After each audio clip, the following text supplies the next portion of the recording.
Bismillahirrahmanirrahim. Assalamualaikum warahmatullahi wabarakatuh. Alhamdulillah wassalatu wassalamu ala rasulillah wa ba'd.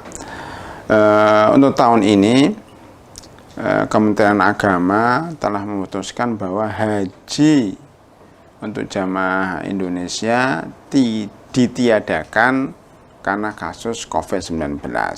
Ya, tentunya ketika pemerintah memutuskan tidak ada haji, itu telah melalui pertimbangan-pertimbangan yang sangat matang, diantaranya bahwa untuk menghindari terjangkitnya COVID-19, ya. Jadi untuk menghindari kematian dan menghindari kemadaratan yang lebih besar. Ya. Belum lagi bahwa di Mekah Al-Mukarramah itu dibuka atau tidak informasinya belum jelas. Jadi kalau mau agak rinci, bahwa pemerintah Indonesia sudah mematok dalam ini Kementerian Agama bahwa tanggal 2 Juni adalah batasan terakhir mereka bisa persiapan untuk memberangkatkan haji.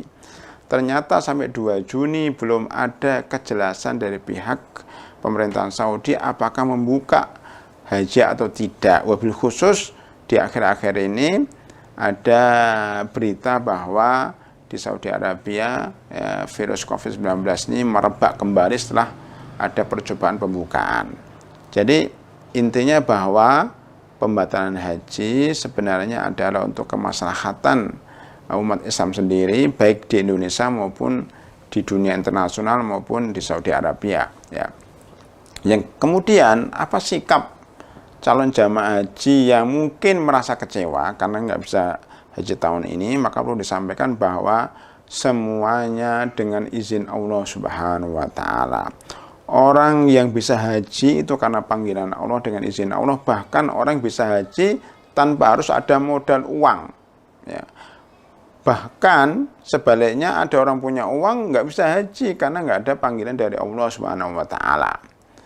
Yang tidak berangkat haji pun itu ada dua, karena nggak punya uang atau juga karena sakit. Tetapi juga bisa karena dia punya uang tapi nggak jadi. Jadi masuk musibah yang menimpa umat Islam sekaligus ujian. Oleh karena itu bagi calon jamaah haji yang tidak jadi tidak perlu kecewa, tidak perlu sedih, karena itu ketentuan dari Allah Subhanahu wa Ta'ala, sebagaimana orang yang tidak bisa berangkat haji karena memang nggak punya uang. Jadi satu nasib.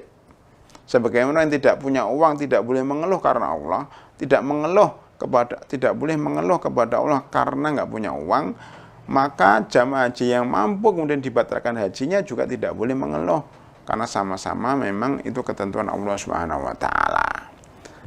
Kemudian bagaimana amalan atau apakah ada amalan sebagai pengganti ibadah haji? Jawabannya tidak ada amalan sebagai pengganti ibadah haji. Ya, mudah-mudahan tahun depan dia bisa berangkat atau tahun-tahun yang akan datang bisa berangkat. Yang penting ada niat itu sudah dicatat oleh Allah Subhanahu wa Ta'ala. Ya. Adapun jika dia kepingin beramal walaupun tidak setara dengan haji, bisa dengan cara dia berkorban. Karena kita tidak tahu apakah uangnya dikembalikan atau tidak. Itu dikembalikan mungkin bukan tahun ini atau uangnya itu dipakai untuk haji tahun depan. Intinya lakukanlah amalan semampu kita, ya, walaupun bukan pengganti haji tapi minimal untuk menggantikan kesedihan kita dengan cara berkorban atau dengan cara membantu orang lain, dan sebagainya. Saya kira itu. Jadi tidak ada amalan khusus untuk mengganti ibadah haji, tetapi beramallah sebagaimana orang lain dengan cara tadi berkorban, mungkin berkorban satu sapi untuk satu keluarga karena uangnya kelebihan, atau kita membantu orang-orang yang memang membutuhkan bantuan. Mudah-mudahan itu lebih baik bagi kita, wabil khusus jika hajinya itu haji tidak wajib, karena memang ada ketentuan bahwasanya kalau pernah haji mau haji lagi memang sebaiknya diurungkan dan kita alihkan kepada orang-orang yang membutuhkan bantuan. Karena kalau umumnya haji itu 40 juta taruhlah gitu, kalau kita udah haji, kalau mau haji lagi kedua kali haji sunnah, maka para ulama menyebutkan sebaiknya 40 juta itu untuk membangun masjid, untuk biaya pendidikan mahasiswa, penghafal Quran, atau untuk ibadah-ibadah lainnya bersifat sosial yang pahalanya akan sampai pada hari kiamat. Orang menyebutnya sedekahun jariyah. Demikian, mudah-mudahan bermanfaat. Alhamdulillahirabbil alamin.